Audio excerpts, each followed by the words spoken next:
बाबर को लाया कौन? बाबर को इब्राहिम लोदी को हराने के लिए राणा सांगा लाया था।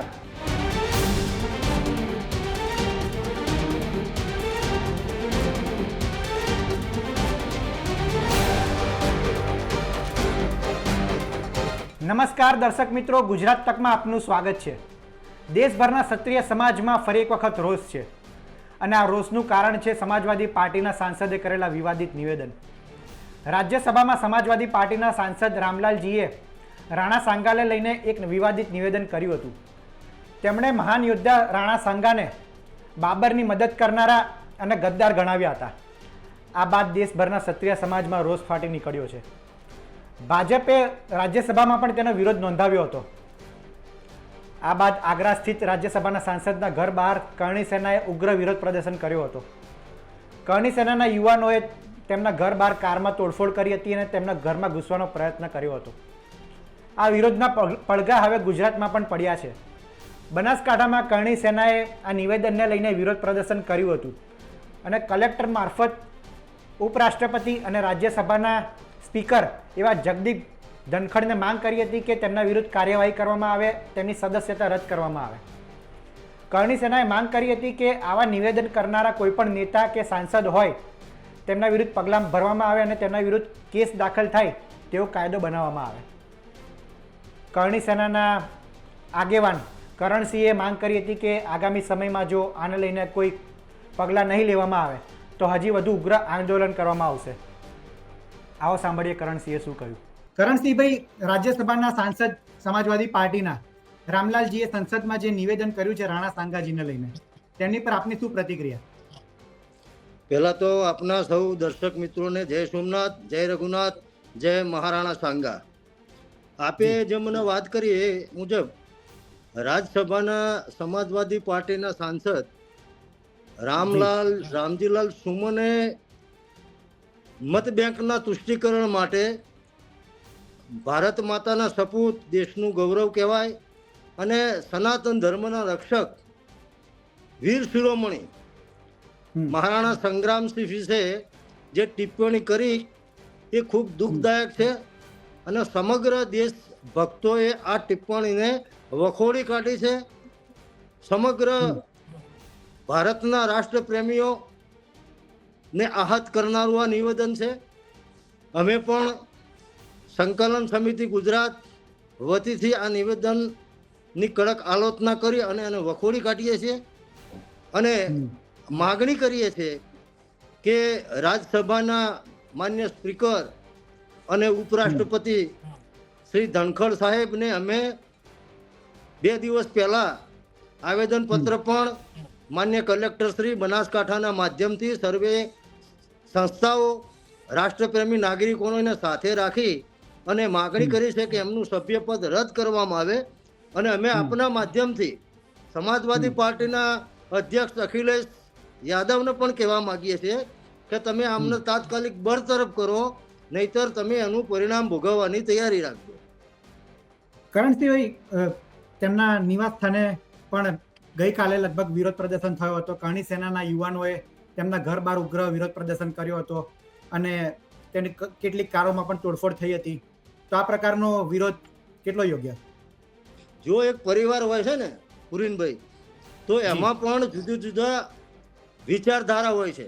દરેકની એક્શનનું રિએક્શન આપવાની જે પદ્ધતિ હોય જુદી જુદી હોય અને કોઈ કારણ વગર અત્યારે આ દેશમાં એક ફેશન થઈ ગઈ છે કે મત બેંકનું તુષ્ટિકરણ કરવા માટે જે રાષ્ટ્રભક્તો હોય, જેનો ઉજળો ઇતિહાસ હોય, એનું અપમાન કરો, એના વિશે વિવાદિત વાત કરો અને કોઈ ચોક્કસ સમુદાયનું તુષ્ટિકરણ કરો, આ એક ફેશન ચાલે છે। એટલે કોઈ કારણ વગર અમે રામલાલજી સુમન વિશે ક્ષત્રિય સમાજના કોઈ વ્યક્તિએ, કોઈ આગેવાનોએ કોઈ ટિપ્પણી કરી જ નથી। ઉપરથી વિવાદ ઊભો કરવા માટે કોઈ કારણ વગર, આજે તમે રસ્તામાં જતા હોય અને તમને કોઈ કારણ વગર કોઈ ડિસ્ટર્બ કરતું હોય, તમારું અપમાન કરતું હોય, તમારી લાગણી દુભાય એવો વાણી વિલાસ કરતું હોય તો એવો સંયમની પણ હદ હોય છે અને એક આ ફેશન થઈ ગઈ છે। એટલે ના કેવળ કરણી સેના, સમગ્ર ગુજરાતના આપ જાણો છો, ગુજરાત સહિત સમગ્ર ભારતના તમામ સંગઠનો, એમાં સનાતન ધર્મમાં માનનારા પણ સંગઠનો, હિન્દુ ધર્મમાં માનનારા સંગઠનો અને રાજકીય પક્ષો એ આ નિવેદનને વખોડી કાઢી છે. અને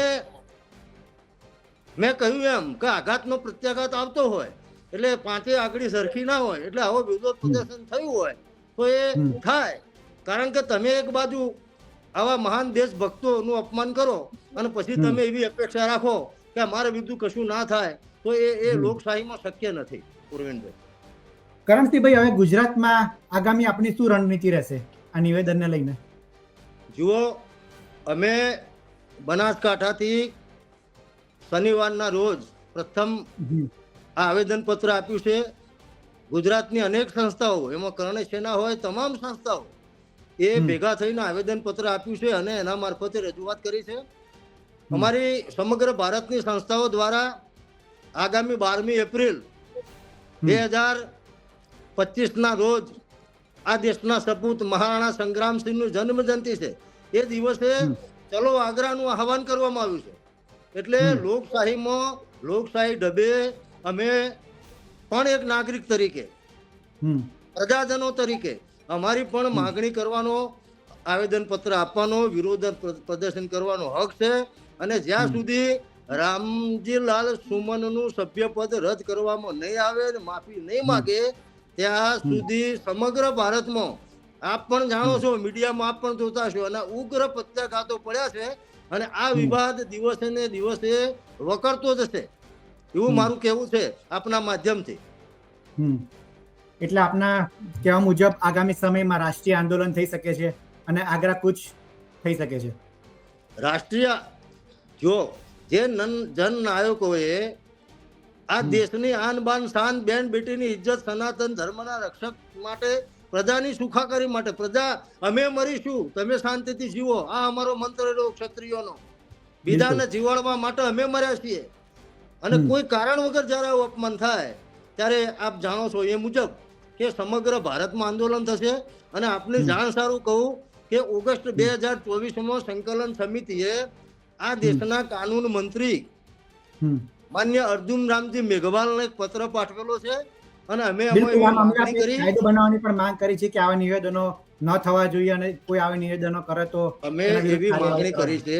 પૂર્વેનભાઈ, અમે એવી માંગણી ઓગસ્ટ 2024માં કરી કે તમે લોકસભામાં એવો કાયદો પસાર કરો કે કોઈ પણ ધર્મ, અમે બધા ધર્મનું સન્માન કરીએ છીએ, બધી જ્ઞાતિઓનું સન્માન કરીએ છીએ, આ દેશના તમામ નાગરિકોનું સન્માન કરીએ છીએ. વિવાદ ક્યાં ઉભો થાય છે કે આના લગતો કોઈ આઈપીસીની કલમો ખરી, પણ આના માટે લોકસભાની અંદર એક ખાસ કાયદો પસાર કરવામાં આવે કે કોઈ પણ વ્યક્તિ, પછી એ કોઈ રાજકીય હોય, સામાજિક હોય, ધાર્મિક સંપ્રદાયનો હોય, કોઈ પણ વ્યક્તિ, કોઈ પણ આગેવાન કોઈની પણ લાગણી દુભાય એવો વાણી વિલાસ કરે એના ઉપર કાયદેસરના પગલાં લેવા માટેનું સ્પષ્ટ કાનૂન એ લોકસભામાં લાવવામાં આવે એવી ઓગસ્ટ 2025માં અમે કાયદા મંત્રી શ્રી અર્જુનજી મેઘવાલજીને આ બાબતનું પત્ર પાઠવેલો છે.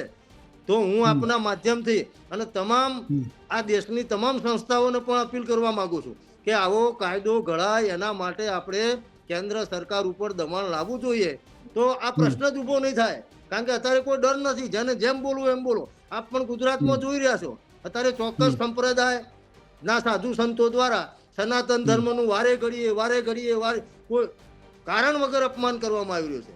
એટલે પ્રજા, ગુજરાતની, ભારતની શાંતિ સલામતી આ જોખમાં એવા નિવેદનો છે તો આમના ઉપર તો ખરેખર દેશદ્રોહનો કેસ કરવો જોઈએ એવું મારું આપના માધ્યમથી કહેવું છે. અને સરકારને પણ હું આ બાબતની વિનંતી કરું છું. જી કરણસિંહભાઈ, આપની સાથે અમારી સાથે આપ જોડાયા તે બદલ આપનો આભાર. ધન્યવાદ. આપનો પણ આભાર. તો રાજ્યસભાના સાંસદ રામલાલજીના નિવેદનને લઈને હવે આગામી સમયમાં શું થાય છે તે જોવાનું રહ્યું. રામલાલજી આ નિવેદનને લઈને શું કહે છે, કરણી સેના આગામી સમયમાં શું કાર્યક્રમો યોજે છે તે જોવાનું રહ્યું.